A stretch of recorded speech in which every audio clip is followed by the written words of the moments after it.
Prime Minister Philip J. Pierre says he is worried about the situation in Cuba as more than 10 million Cubans have lost power due to the impact of Hurricane Oscar on eastern Cuba. The island was already struggling with power outages due to failure to repair damages to the primary energy plant, which President Miguel Diaz-Canel blamed the U.S. embargo for keeping replacement parts and much-needed supplies from getting to Cuba. Cuba has also experienced a drop in Venezuelan fuel shipments, leading to closures and increased awareness of daily problems. We're very concerned about the situation in Cuba and Venezuela. Cuba in particular. Cuba is going through a very difficult time. The people of Cuba are going through a very difficult and trying time. As such, he declared that help is being sent to the island as they battle these trying times.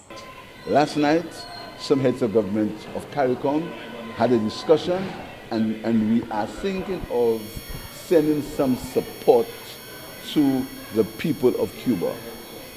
We are thinking of sending some support to the people of Cuba because Cuba has helped us with their doctors, with their nurses in times of need.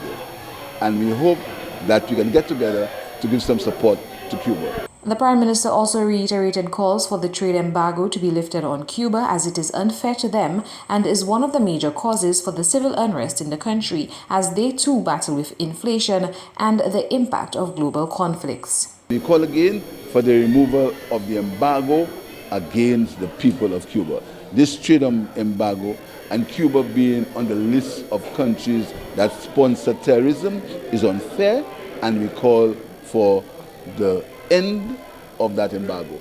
But the CARICOM governments, at least some of us, are going to get together to give some support to the people of Cuba. At least 6 people have died as a result of Hurricane Oscar in Cuba, the country's president has confirmed. Oscar made landfall as a Category 1 near the city of Baracoa in eastern Cuba on Sunday afternoon local time before weakening to a tropical storm. The province of Guantanamo was the worst hit, with more than 1,000 homes damaged by heavy rains and strong winds. For Choice News Now, I am Chelsea Austinay.